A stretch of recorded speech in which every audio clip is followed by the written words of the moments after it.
Hello, sunshine. How did I get to this place of peace anyhow?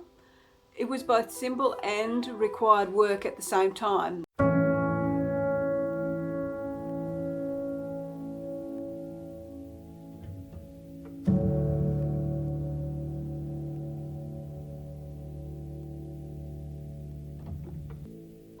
My name is Anita, and my life is about the pursuit of world-changing intimacy with the God of all things.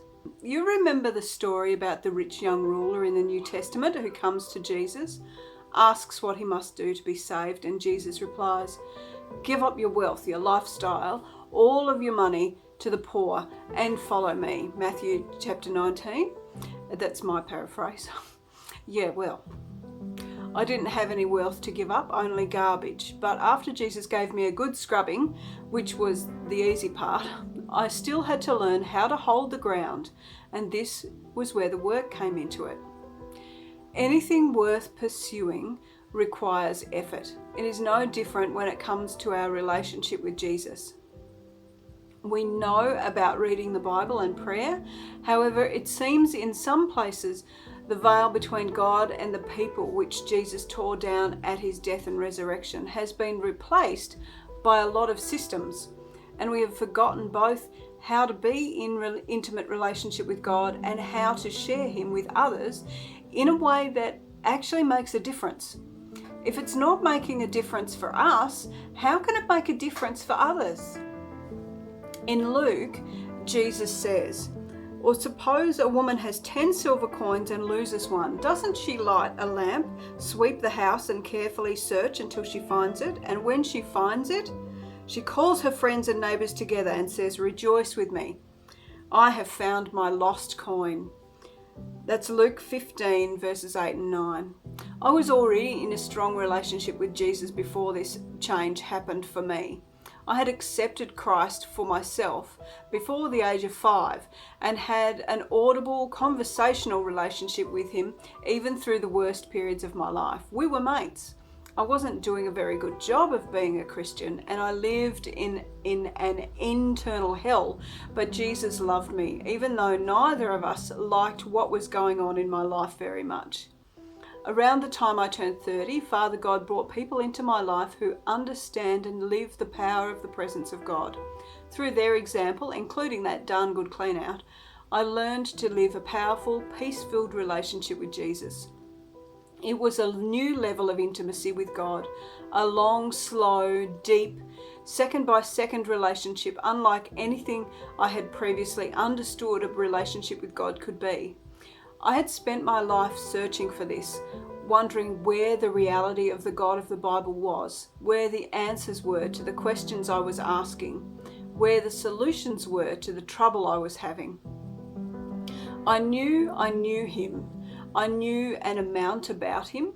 I had seen something of his interventions, enough to indicate he really was God of all things, but not the experience I knew in my gut we as believers should have.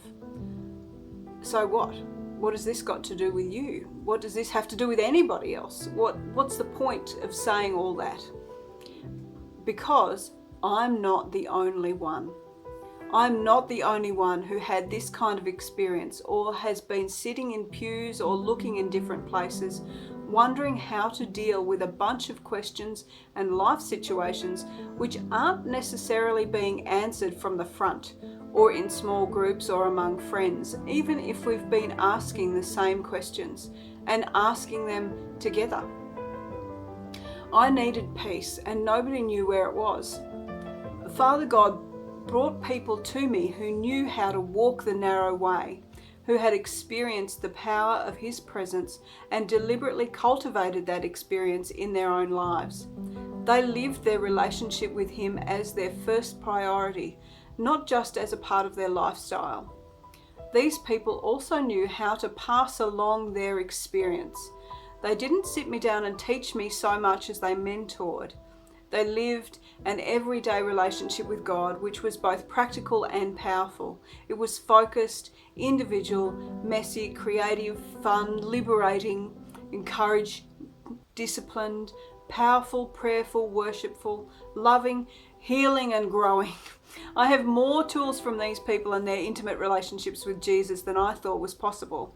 What grieves me is that these tools are easy and accessible for all believers, but we have largely either forgotten how to use them or we don't understand the power they have because we don't remember how to maintain an intimate relationship with God. If you have any fear or pain, any unanswered questions, problems which have no solutions, sleepless nights, torment, if you are convinced there should be more to your Christian life and experience than this, no matter what this is, then you are absolutely correct. There is more. There is relief. There are answers, solutions, sleep, freedom, peace. Let's begin right now. Jesus said, I have come that they may have life and have it to the full. John chapter 10, verse 10. One of my favourite tools is, it is written. Some people call them sword of the Spirit verses. It's important to understand the words of the Bible have power. Jesus himself used them against the lies of the enemy during his time of testing in the desert, always saying, it is written, prior to repeating the words in order to reinforce the truth of the text. Have a look at Matthew chapter 4, verse 1 to 11. This week, take this verse, John 10:10, write it down, carry it with you, and repeat it out loud or under your breath until you not only know it, but it is printed on your heart, until you believe it. This is about your relationship with Jesus and he with you. Can you understand and believe he came to unlock the secrets of the universe just for you, to give you access to the full resources of heaven?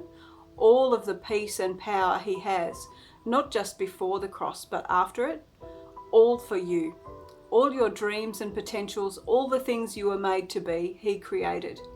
He made you and wants you to have not only everything you need, but also everything which would set you up to be deeply happy, content, completely fulfilled in life, in all aspects of it, physically, mentally, and spiritually, financially, emotionally, creatively, familially.